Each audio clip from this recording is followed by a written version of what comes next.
Comedy is I've been doing it for 15 years now, and it's getting tough. It is. People are very sensitive now. I don't know if you've noticed. You can't say shit anymore. You can't. I was at a show recently. I said the word slut as a joke.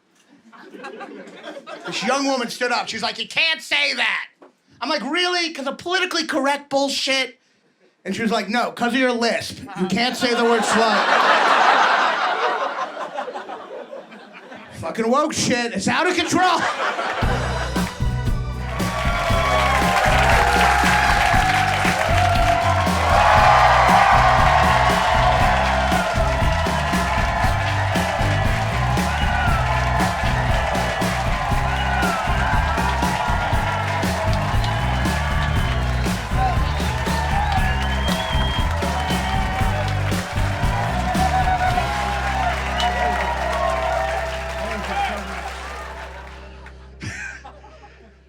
A lisp. Lisps are fun, because a lisp is in the word lisp. That's fun. It's really one of the few conditions where when you say you have it, you prove you have it. You know what I mean? Like when you say you have diarrhea, you don't shit your pants immediately. You're like, I have diarrhea, fuck, why did I say the word? No, I got shit in my pants. I was on a date once. This is totally true. Everything else I'm gonna say tonight is a lie. I was on a date with this girl, Jessica, and I was talking to her with my lisp, and I swear to God, she goes, what's that accent? She said that. She's like, where are you from? I was like, I am from the Looney Tunes. Do you recognize it? Not many people know that accent. I'm very impressed. I used to watch the Looney Tunes as a little kid, and I thought I talked normally because of it. I swear to God. And then I went to school, and I'm like, why is everyone sounding like a fucking freak? Started bullying kids. I'm like, you're supposed to spit when you say the letter S, you weirdo. Fucking loser. People can be mean about the list, though. I recently posted a video on YouTube. This is true. Someone commented, say it, don't spray it, fatty. Which is hurtful. But here's the thing, I didn't get mad. I'm very zen now. He commented that on YouTube. I just took a breath, calmed down, and flagged him for child pornography. Because that is one of the options on YouTube. Do you know that? You can flag anyone for child pornography. Why would you pick anything else? Why? I flag everyone who's mean to me with child pornography. It's awesome. You're like, you got a big head, bro. I'm like, oh yeah? Well, the FBI's about to raid you, bitch. How do you feel about that? You hurt my feelings, you go to jail, motherfucker. I hate mean YouTube comments. I have no self-esteem anymore. And I think there should be a rule. What do you think about this? There should be a rule where if you leave a mean YouTube comment, you should have to include at the end of the comment the sad thing in your life making you such a miserable piece of shit. That's a good rule. Because then my feelings wouldn't be hurt if they were just like, fuck you, you're not funny, my stepdad molested me. I'm like, all right, I'm funny, he just got issues, you know? Look at you, you fat, lispy Jewish comic. I'm 12. I'm not sad, I'm just pushing moral boundaries. And I'll flag him for child pornography too, I don't give a shit. I take no prisoners. Everyone's very angry now. That's the country. Everyone's very angry, and everyone's in their own little political bubble, and no one questions their beliefs anymore, which I don't get. Like, I'm a liberal, but I'm not happy about it. It's hard work being a liberal. I think one of the hardest parts about being a liberal is knowing if that, like, a crazy person stabbed me on the street, I'd have to be like, well, you had a hard life. The stab wound hurts, but it doesn't come close to the economic disadvantages you've had to undergo in your life. I'm bleeding out, but it's all white privilege. It's fine. Just throw me to the curb. I'm happy to give back to the community. You have mixed feelings as a liberal. You do. Like, I got mugged 2 years ago in New York, right? And I was so relieved the guy was white. You have no idea. The cops were like, what did he look like? I was all smug. I was like, he was white. I bet you didn't expect that, you racist piece of shit. I bet your head's gonna explode now upon finding out the criminal was white, you racist fuck. And then I got mugged again a year later, and the cops were like, what did he look like? And I was like, it's not important. How can you ask me that? I don't see color. It's tough being a liberal. It's tough knowing that if society collapsed, conservatives are just better prepared in that situation. Doesn't mean they're right, but they are better prepared. Like, if there's a zombie apocalypse, I'm switching sides immediately. And so would you. Which side do you want to be on when the fucking zombies come? Do you really want to be with a group that includes everyone? No, you want to be with a group that loves guns and hates outsiders. That's the group. That's the group. Look at him clapping for racism. That's the group. We all know liberals would not survive a zombie apocalypse. They wouldn't. The zombies would come and liberals would be like, we should just let them in, right? They're a marginalized group. We should just let the zombies, the alive impaired. We should. I'm sorry, I'm not creating a safe space for the zombies. I apologize. They eat people, but we eat cow. Every culture is different. You can't judge. You can't. I hate the extreme left and the extreme right. They can both suck my circumcised dick, honestly. They both suck. Here's how you know they both suck. Take both their views on gun control and imagine them trying to solve another problem in society using that fucked up logic. For instance, shark attacks. The extreme right would be like, the only way we can stop all these shark attacks is by placing more sharks in the ocean. That's the only way. The only thing that can stop a bad shark is a good shark.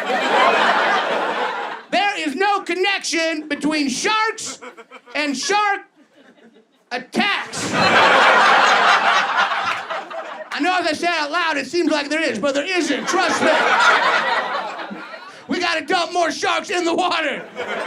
And the extreme left would be like, that's ridiculous, okay? Clearly what we have to do is defund the Coast Guard. That's the only way. All lifeguards are bastards. Every single one, seriously. Whether you're liberal or conservative, I think we can all come together and agree on what we have in common, instead of what divides us. For instance, liberals or conservatives, we're all selfish pieces of shit. It's a selfish country. Here's how you know it's a selfish country, all right? When you break the law in America, oftentimes the sentencing is a thing called community service. You know it's a selfish nation when the punishment for crimes here is being a good person.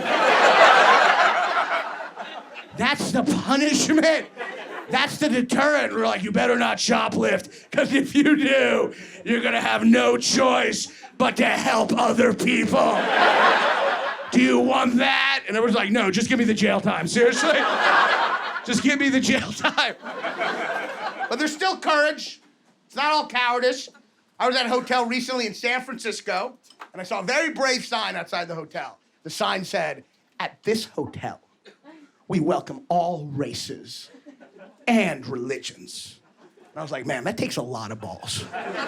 Seriously, to follow a law.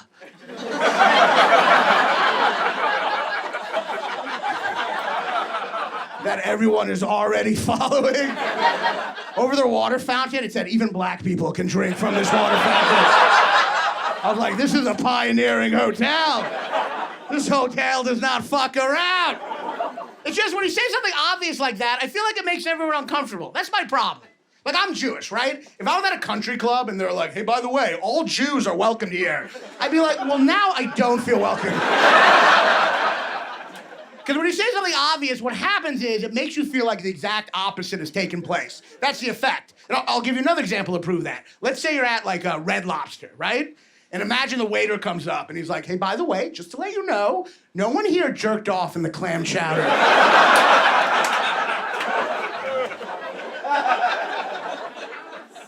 You'd be like, excuse me? No, I'm just letting you know, no one in the last hour took out their penis and masturbated in the clam chowder. That is what didn't happen. I'm just letting you know. No one did. It says it on the sign, but I just wanted to let you know. No one jacked off in the clam. You'd be like, I didn't think anyone jacked off in the clam chowder until you said that. and now someone definitely jacked off. That is 100% what happened. Someone definitely jacked off, most likely you, in the clam chowder. I am certain of 3 things now: dash, taxes, and that there's cum in the soup I just ate. But I want to be one of these guys like angry about signs. A lot of people are angry about signs now, you know? Like a lot of people now think if you let transgender women into women's bathrooms, it'll be like a loophole for predators, you know? And you're allowed to think that. But I will say, if you do think that, that does mean you believe there are guys out there going, man, I'd really love to go into a woman's bathroom and abduct and murder someone. But unfortunately, I'm just not allowed in there.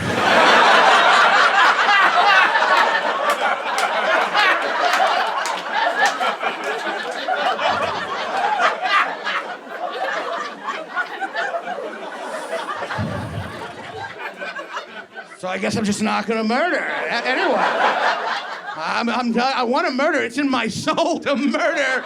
I'm a serial killer, but it says no boys allowed. How can I get around that? There's no way. I mean, I'll murder someone, but I'm not about to break bathroom sign rules. I'm not a monster. It's like that time I was chasing a woman in the park with a knife, and I almost got her, and then she got into the bathroom. I was like, fuck! God damn it! You're safe for now!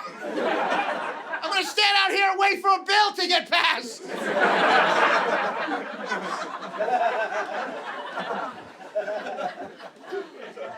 That's why I don't like Joe Rogan. He's transphobic. I hate Joe Rogan. And I know a lot of you look like dedicated listeners up front, but I hate Joe Rogan. I think he's a danger to society. I do. I really do. He's always spreading misinformation. I hate him. The only way I would even remotely consider being on his podcast is if he asked me.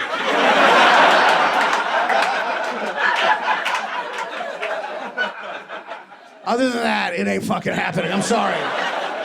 For me to abandon my morals, either him or someone on his staff would have to respond to my many emails begging to get on. Otherwise, he can go fuck himself.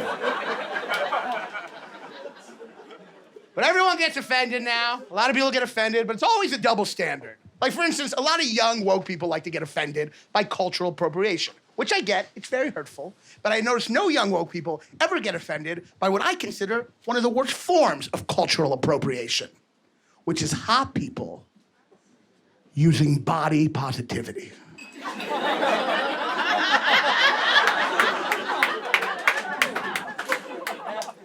Now, there's some hot people in here, and this is a fucking intervention. Listen to me carefully, okay? Body positivity is not for you. It's to uplift people like me with shitty bodies. It's not to make you feel better about your already hot body. That's insane. But all of Instagram now is just hot people being proud of their body, which isn't brave. You're fucking hot. It's brave if I'm proud of my body. And I know that because I recently posted a video of me going down a water slide without a shirt, and 12 people messaged me to say I was being very brave. But it's insane. Every single picture on Instagram, every single one is like the hottest woman ever on a beach, just incredible body, couldn't be hotter, and then some bullshit caption like, I am no longer ashamed of this mole on my knee. Hashtag body positivity. And all the comments are like, you're a hero! You're so brave! Move over Rosa Parks, seriously! Not since the D-Day invasion have I seen such courage as you showing this mole on an otherwise perfect, hot body! Not since the 9/11 first responders bravely entered those towers have I seen such unmitigated heroism as you showing this mole that you need a fucking microscope to see in a picture where the focus is clearly on your tits. Oscar Schindler!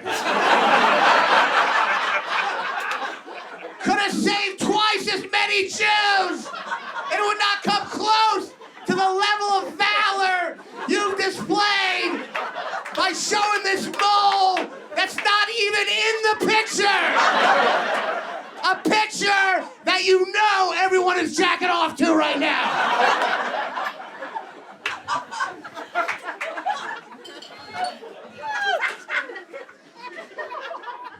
And here's the other problem with hot women. They don't want to fuck me. To be honest, that's my main problem, really. My main issue. They're like, I don't want to fuck you. I'm like, that's rude. No, I fucked some really hot women in my time. They've all had borderline personality disorder. That's my loophole. That's my way in. Every time a hot woman's into me, I'm like, she's definitely been committed a couple times. Hot people. I mean, they have problems too, I guess. I hate hot guys, man. The worst is when hot guys give advice on getting laid. It's like, shut the fuck up. A hot guy giving advice on getting laid is like someone who only plays bumper bowling teaching someone else how to bowl. Not that hard, man. You're overthinking it, buddy. You just take the ball, throw it, and it hits all the pins no matter what. It's really easy. It's so simple. I have a complicated relationship with women. A lot of it really is based on lies, because I used to live at home till I was 31 years old. Yeah, I'm 29. I have 2 years left.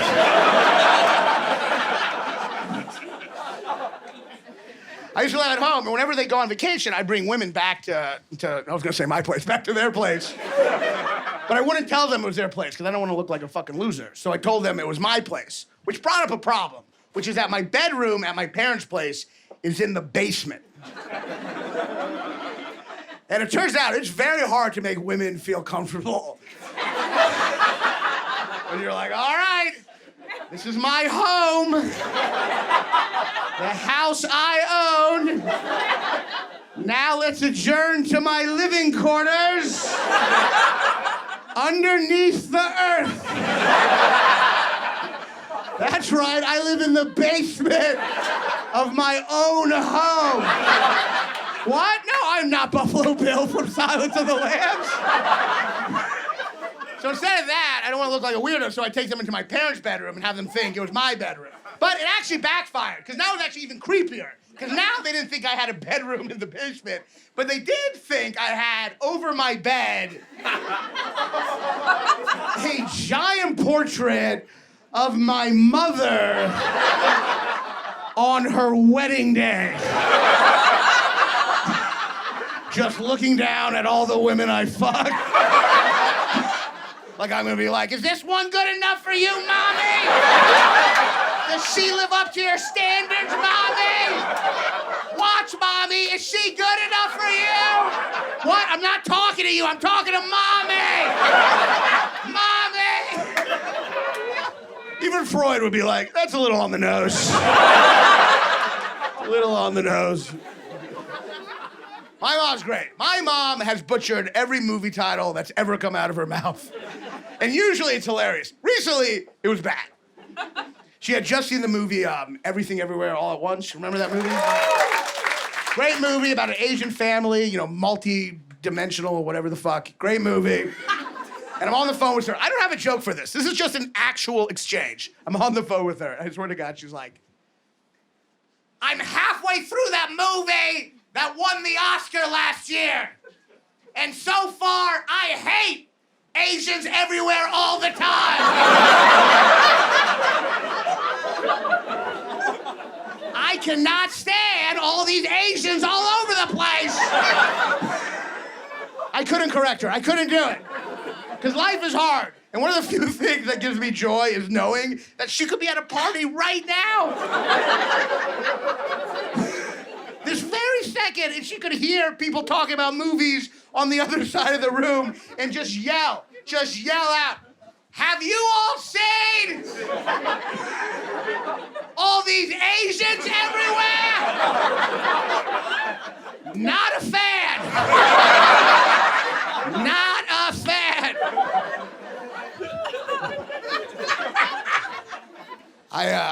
siblings, they all have kids. Kids are the best. I love little kids. My favorite thing about little kids, you ever talk to a little kid and they get so excited, they get stuck on a line like a record skipping, and they think you don't notice? It's adorable. I was talking to my nephew, he was like, I was Bobby, and we were on the playground, and then we, and then we, and then we, and then we, and then we, and then we, and then we, and then we, and then we, and then we, and then we went on the monkey bars. I'm like, what the fuck just happened? Did you just have a stroke and think I wouldn't notice? I was about to hit you to keep you moving. But I didn't, because hitting kids is frowned upon. Little kids are hilarious. Every time a little kid says a sentence, the first half always sounds like an adult, and then the second half sounds like a toddler. Every sentence is like, well, you know, actually, I just pooped my pants. Shit, I thought we were about to have a serious conversation for a second. I have one nephew, he's 7, and he's an asshole. But he's very mean, but it's funny too. So like as a comedian, it's like bittersweet, my reaction. Like I was talking to him recently, I asked if he could name all his uncles and aunts, because I don't know how to talk to kids. I talk to kids like I'm testing someone for Alzheimer's. What's your parents' name? Do you know your birthday?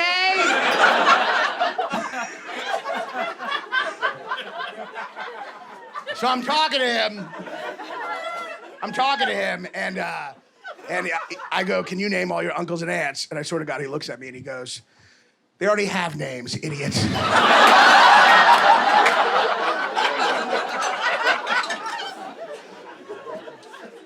So I told him there was no God.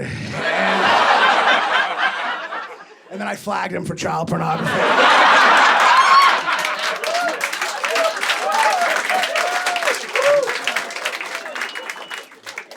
I don't know if there's a God. I don't know. I will say sometimes people talk about how like God intervenes in their life, and they always give evidence, and the evidence seems a little, I don't know what the word is, like a little cocky. That right? I don't know. Like I was talking to my friend the other day. There's an actual statement that came out of his face. He was like, man, I was on a diet last week, and after 5 days, I just couldn't take it anymore. So I got Skittles from the vending machine. But then, check this out, the Skittles got stuck in the vending machine. It was a sign from God to stay on my diet. Yeah, that really checks out. God ignores the Holocaust.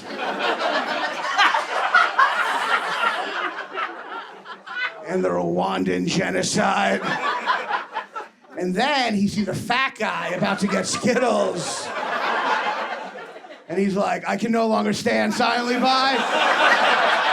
I can no longer stand silently by.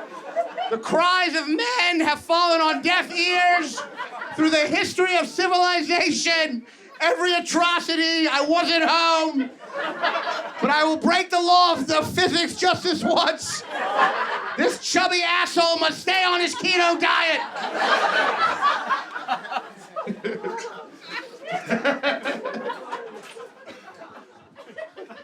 Obviously, I'm the person in that joke.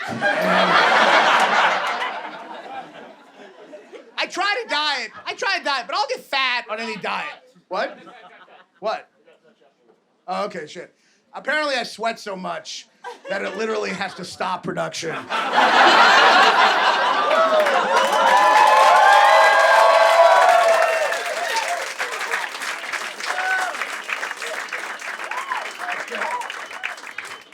Better like this, because sometimes I sweat and then I start using this, and I just feel like a racist sheriff, one of those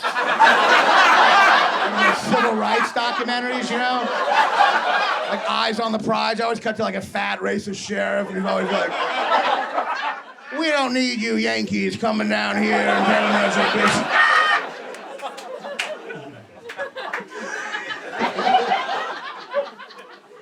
So I try to diet, but I'll get fat on any diet. That's like my superpower.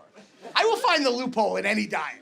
I'm like, oh, this diet says you have to stop eating by 8 p.m. Well, I bet you didn't expect me to fly to a different time zone. I bet you didn't see that coming. Shut it down. The thing is, like, I just have an unhealthy relationship with food, and a lot of people have it, and a lot of people don't. Like, if I'm eating something bad for you, it means my life is not going well. And I forget, that's not true for other people. Like, you're like a skinny asshole, right? For you, you could eat a bag of M&Ms, you don't think twice about it. And that's crazy to me. It is. I saw a guy, a skinny guy, totally skinny, order a chocolate croissant at 8 in the morning. And it wasn't a big deal. He was fine with it. If you ever saw me order a chocolate croissant at 8 a.m., it means I'm killing myself later that day. I have the suicide all planned out. I know the roof I'm gonna jump off of. And I'm like, well, this is my last day on Earth. I might as well fuck it, get a chocolate croissant at 8 a.m. I want to lose weight, man, but you know, I go to the gym, but you know, I'll always be stocky. I can lose weight, but always have like a Danny DeVito vibe, you know what I mean? But in my head, I think I can really change. Like in my head, I'm like, yeah, I'll go to the gym for 5 months, and then I'll be like 6'2" and Dominican and have like a large cock. Just need 5 months on the elliptical, and that will happen. I'll always be stocky. I can lose weight, but I'll always look kind of stocky. Even in Auschwitz, I would look like this. I totally would. Seriously, keep in mind I'm Jewish for this bit, but seriously. In Auschwitz, I would look at, you'd be all these skinny people, and it's just me. Button coming out of my pajamas they wear, you know? Everyone thinks I'm hiding food. I'm not. I don't know. They would liberate the camp, and they'd see me, and they'd be like, that's a guard hiding.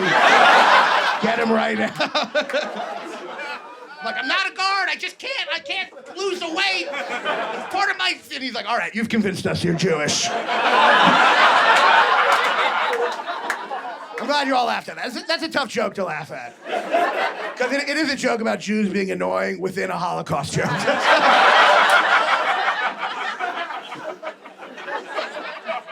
I want to be skinny. I want to be skinny so badly. That's what I want to be, and I'll never be skinny. And I told it to my friend, and my friend's hot. She doesn't fucking get it. I told her I want to be skinny. She said a classic hot person thing. She goes, you don't have to be skinny, Raanan.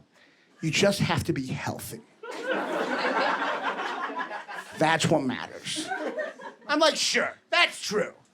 But I can't get women to sleep with me by just telling them I have good cholesterol.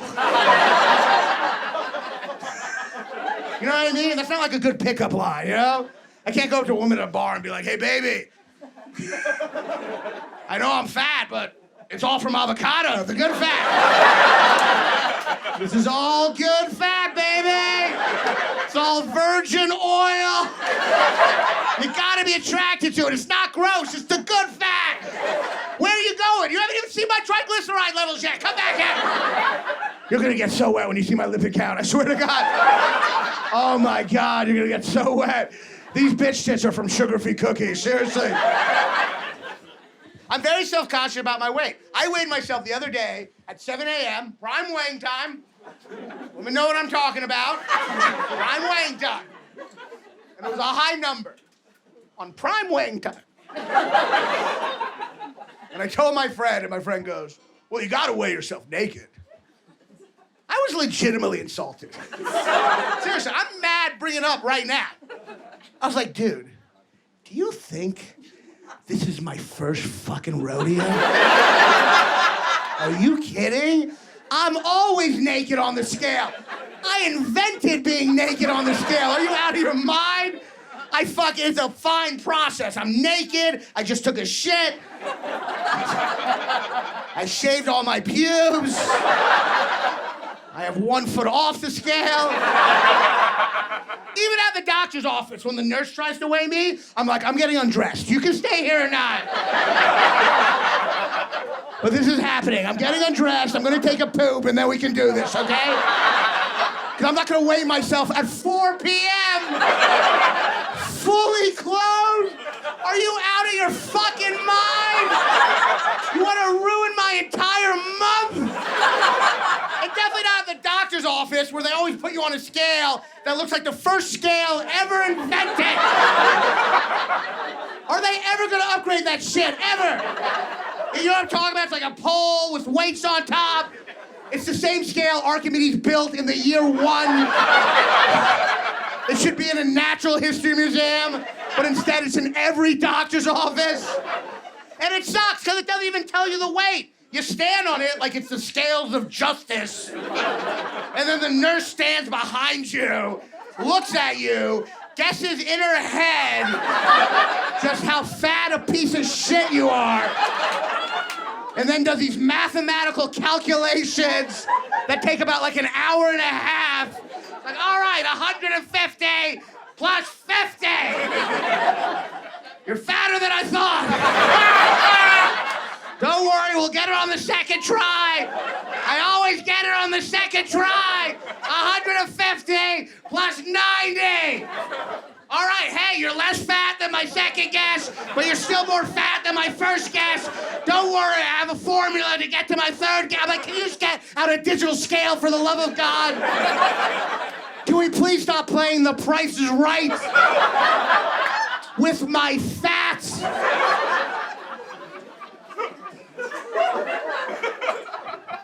I'm glad you all laughed at that. Because I did that bit, I swear to God, 2 weeks ago in Birmingham, Alabama, and it bombed completely. Now, it turns out it is very hard to do fat jokes when you're the thinnest person in the room. There was a real disconnect. The joke did not work. I'm like, I'm so fat. I look out in the audience, half of them are in wheelchairs. I swear to God. Man, you're not fat, you can walk. In Alabama, you're either fat or you can walk. Those are the two designations. Talking about being fat when you're in perfectly good shape. I fucking hate when hot people use body positivity. Fucking hate it.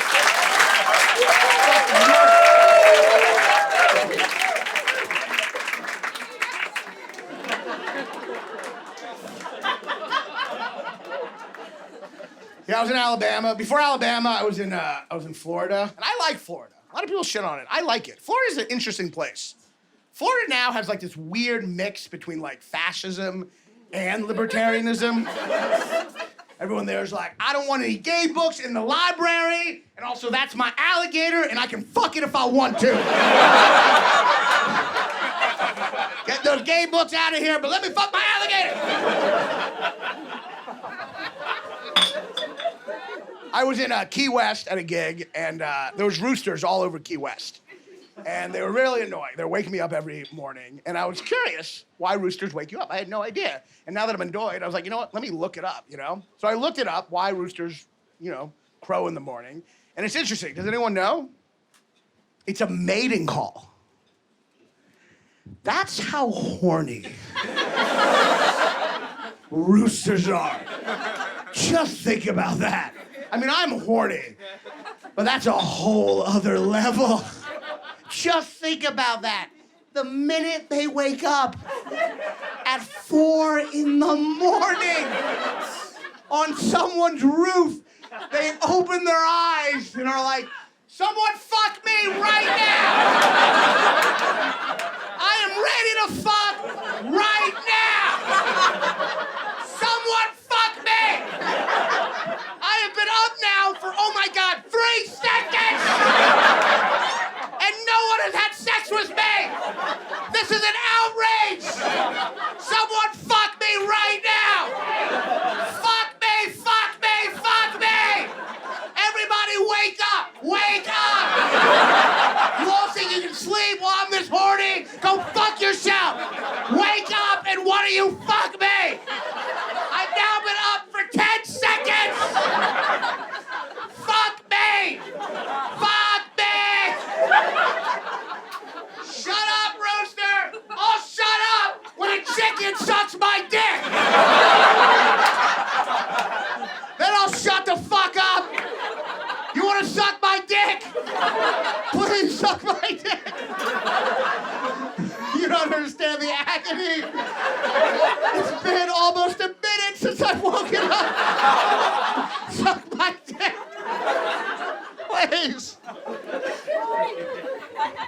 I mean, all we hear is cock-a-doodle-doo, but that's what they're saying.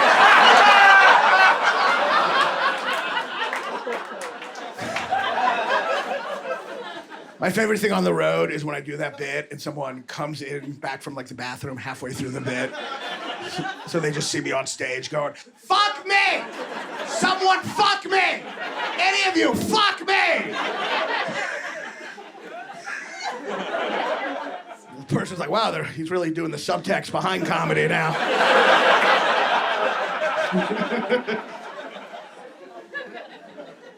I love traveling, you know. I do get anxious when I fly. I get very anxious about turbulence. And I told that to my therapist. And I have a therapist who's good. He's very good. But he does this annoying thing. Whenever I tell him I'm anxious about something, he likes to remind me about the thing I'm actually anxious about deep down. And it's always way worse than the thing I think I'm anxious about. The other day I told him I was like anxious when I fly, like when turbulence makes me like hyperventilate. And I swear to God, he goes, Raanan, you're not actually anxious about flying. What you're anxious about is dying without anyone loving you. So confront that. Like, I'd rather be anxious about the flight. What am I paying you for? But I have a girlfriend now, and it's great, you know. We have a great time. Thank you. It's a little make-a-wishy, but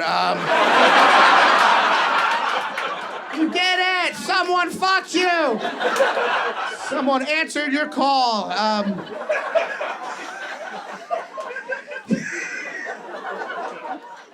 have a good relationship. We fuck and watch true crime documentaries. That's pretty much everyone's relationship nowadays. I love true crime documentaries. Are we a fan of them in here? All right. I love them. My favorite part of every true crime documentary is there's always a part where the serial killer goes on trial, right? And they always cut to a journalist. And he always says the same thing. And I always find it weird. He always goes, he showed no remorse in trial. Like none. They always say that like they're shocked. I'm like, wouldn't it be weird if he did show remorse? Wouldn't that be the weird part? Just a serial killer in trial, like...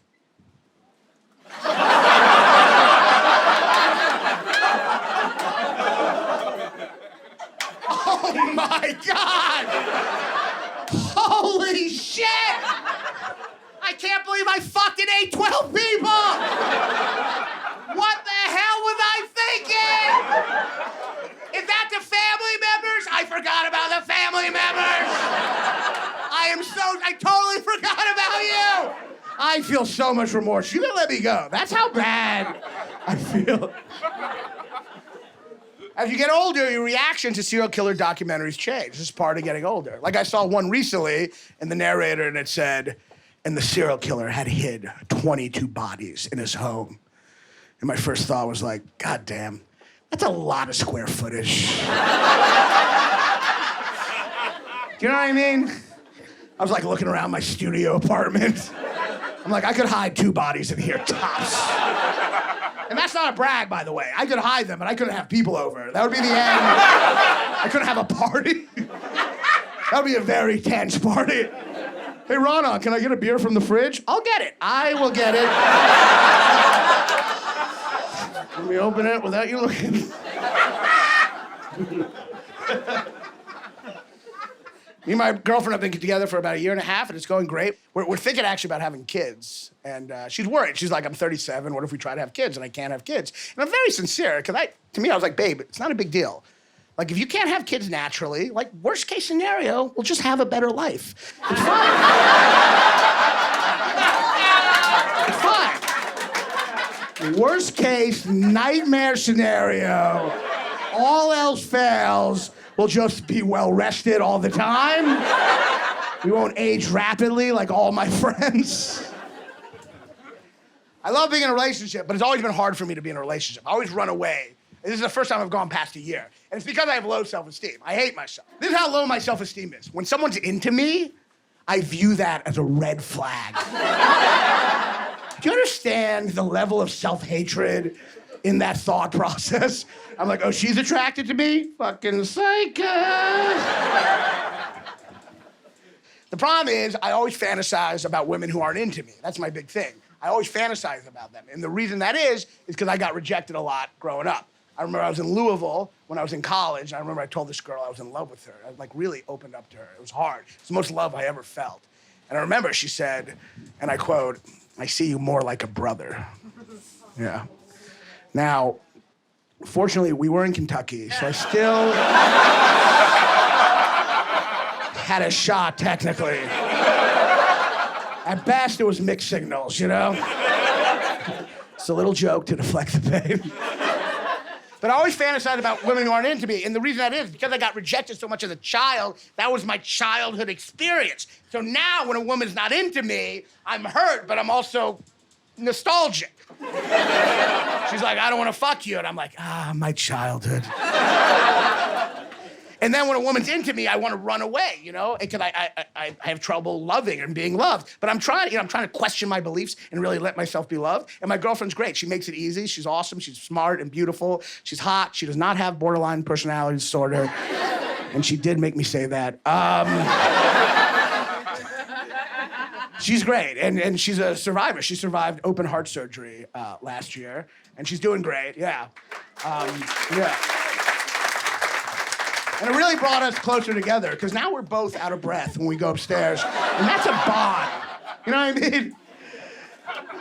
This is true. On our first date, I'm not making this up, on our first date, she said she was about to get open heart surgery. And I was like, that's fine. I was pretty desperate at the time.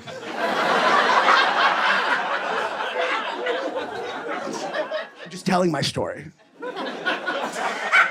Whenever young people get offended, I always go, I'm just telling my story. And they're like, oh, as long as you're telling your story, that's fine. And then our second date, she said she had herpes. That's also fine. Herpes is overly stigmatized. A lot of people have it. Sir, you definitely have it. It's overly stigmatized. And that's not personal. I always point to someone who looks like they have herpes in the audience. It's fine. Wow, he is not laughing at all about that. The fact that you're not laughing makes me think you 100% have herpes. Usually people are like, ha ha ha ha, but you're like. Which is fine. Herpes is fine. Herpes is overly stigmatized. A lot of people have it. It's not a big deal. And also, you have less chance of getting herpes if you have sex with someone who already knows they have herpes. At least that's how she explained it to me. And then our third date, I'm not making this up, our third date, she said she had just found out she had gotten bed bugs. Bed bugs. That's the fucking line. Bed bugs? Are you kidding me? I'd rather get AIDS than bed bugs, seriously. And not the fun, sexy AIDS now, like the old school, like Philadelphia AIDS. You know that AIDS, the kind of AIDS where when you play it in a movie, they give you an Academy Award immediately. Like when you come to the set, they're like, here's your Oscar, you already got it. Bed bugs are a nightmare. I don't know if you've ever read The Treatment, but it's insane. The treatment's always like, burn down your house and kill your entire family. And at this point, I'm like, is she cursed? Am I dating a cursed woman? I like her, but is she cursed? Is she like Job from the Bible? Well, you remember Job? God sent down all those curses to test his faith. Is that the situation here? Is the piano gonna fall on both our heads if I don't get out of this? And then I had even scarier thought, what if me dating her is one of the curses? Like, can I even leave, or am I a part of this plan? It's God like, all right, we gave her herpes, now let's really test her faith. Send in a fat Jewish comedian who will wear her down with his hypochondria. We have a lot of good sex. Sex is important in a relationship. We have a lot of kinky sex. Very kinky. I like kinky sex, you know what I mean? Part of being in a relationship, you're having sex, you're always like, is this what everyone's doing, or am I a pervert? You never really know. You kind of never know the answer to that. I like kinky sex, and that's the thing I like about young people. Like, young people now, the new generation, you're very annoying in many ways, but you're open about your kinks, and I like that. You have no shame. That's great. I'm 39. I come from a very old-fashioned type of dating where you slowly reveal all your perversions, right? So by the time the other person has the whole fucked up picture, it's just a little too late for them to leave. That's old-fashioned dating. I'm like, yeah, I like to get pissed on, but now your name's on the lease. Gotcha! Gotcha! You're not going anywhere. Now drink some water and let's begin. Yeah! I I like kinky sex. We do a lot of role playing. Role playing is awesome. You can be creative. You can have fun. My girlfriend finally gets some use out of her acting degree. It's awesome. But we do a lot of role playing. We do a lot of like master servant role playing. Like the other day, before we had sex, she was like, clean the living room. It's disgusting. Then I cleaned the living room, you know? And she's like, you missed a spot. And then she slapped me. It's fucking hot. She was like, now clean the dishes. They're filthy. Dirty animal. And I clean the dishes. And I swear to God, she goes, you know what? I'm actually not in the mood to have sex right now. Like, babe, you have to have sex with me. Otherwise, this is just an abusive relationship. If you don't fuck me right now, you're a predator. That's how this works. We have a lot of great kinky sex. I love for her to like yell at me in bed. I like her to just yell mean shit at me in bed. I love it. And she's great. She's a champ. She gets into it. Acting degree. She's very good. But lately, we've been together a year and a half. Lately, I've noticed the mean shit. I don't know. It's like she's been incorporating a lot of nagging into the dirty talk. Like, I want her to yell mean shit, but this feels like personal grievances. You know what I mean? It's like different, you know? Like we were fucking the other day and she was like, you filthy animal, you dirty animal. The way you never take out the trash and always leave it piled up and you pretend you don't see it. And when are you gonna do your taxes? It's already been 8 months. I'm like, babe, when you talk like that, you sound like my mom, okay? Which is a huge problem, because I come immediately. It's a huge problem. And then we both stare at her painting hanging above the bed.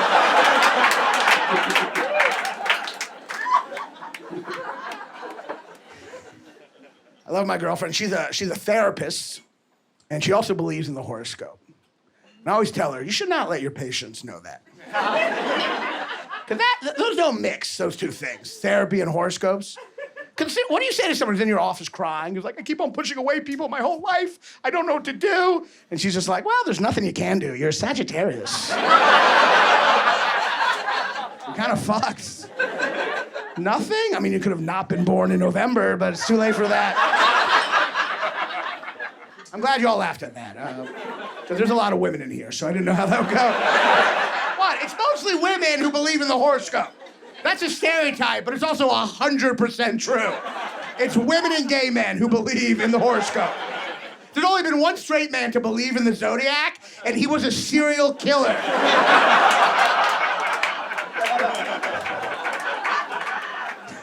That's how crazy a straight man has to be. Fine if you believe in the horoscope. I'm not judging, you know what I mean? Like, round of applause. Who believes in it? I'm not gonna make fun of you. Round of applause. All right. All right, look at that fucking idiot over right there. Look at her. Look at this fucking moron. I'm kidding. I'm joking. I'm an asshole. But in my defense, I'm a Gemini, so it's not my fault. You can make fun of people who believe in the horoscope. They don't believe anyone has accountability. It's awesome. It's fine if you believe in the horoscope, but you want to be consistent. That's my point, you know? Like, I was on a date recently, right? Or not recently. I have a girlfriend. At one point it was recently, and then you keep on doing the bit.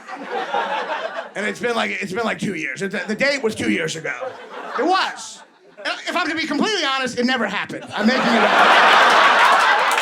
I'm 100% making it up. That's most of stand-up, by the way. 90% of stand-up is the comedian being like, can you believe this crazy shit this person I invented said to me? So I'm on the date with her, let's call her Jessica. So we're on the date, it's going well, and then at one point she says she's an atheist, which is fine, but then 2 minutes later, she asks me my sign. And I'm like, you can't do that, Jessica, you real woman right now. You can't shit on religion, then believe in the horoscope. And she was like, why? And I'm like, I'll tell you why. Because God is way more believable than the fucking horoscope. That's true. You cannot technically prove that God doesn't exist.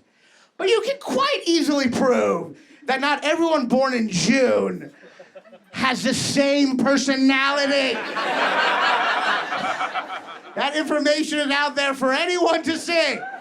I'll disprove the zodiac in one line. You ready? Hitler and Mr. Rogers, both Aquariuses. They both would have been read the same sign. You're a leader with gentle charisma.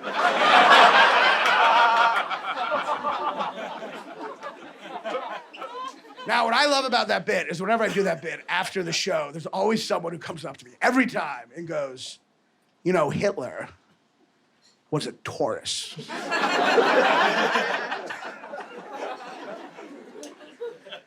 Well, then, never mind.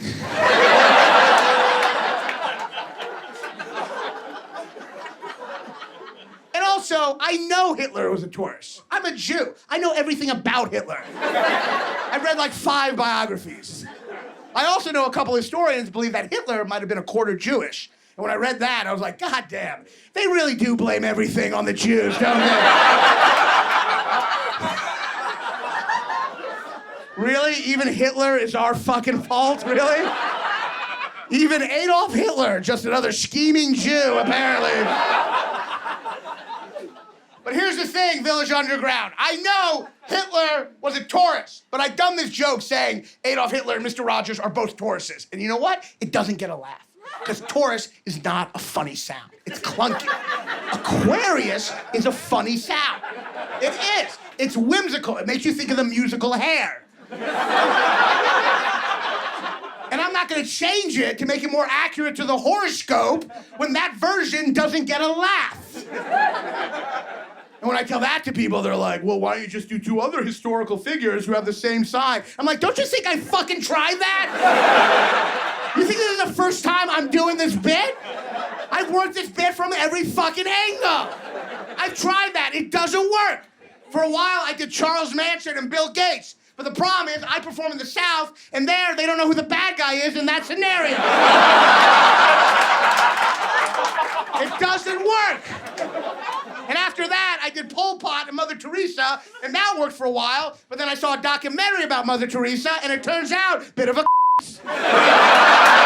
bit of a It doesn't work.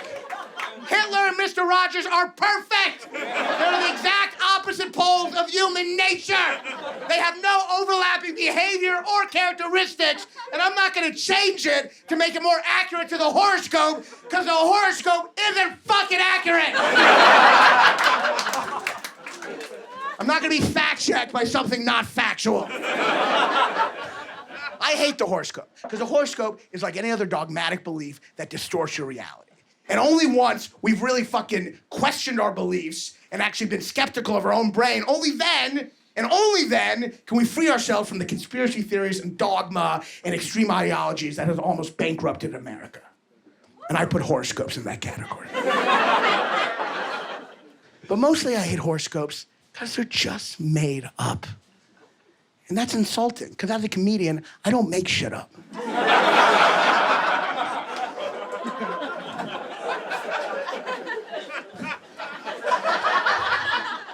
So anyway, I was doing this bit recently in Soho, and after the bit, who do I see but Jessica? She was at the show, which is pretty crazy.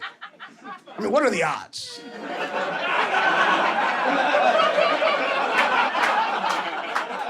That's spooky. That's really spooky. It's just weird. I mean, what are the odds that I'm doing this bit and who was at the show but the person I made up purely for the bit?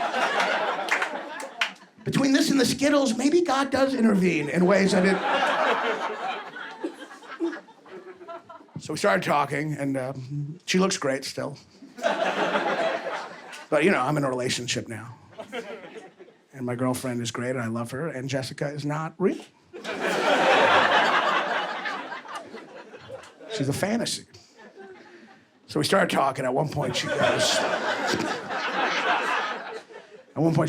you know, there's still a problem with your bit. I'm like, what?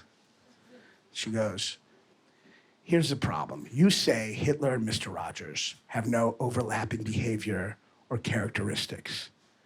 Well, then how do you explain this actual passage from Hitler's autobiography, Mein Kampf? And then she took out Mein Kampf, which is fucked up that she had it on her. A little crazy. And then she read this actual passage, which is really in Mein Kampf. She goes, "Only once we have rid the Jew of his influence and power on the world stage. Then, and only then, will it be a beautiful day in the neighborhood."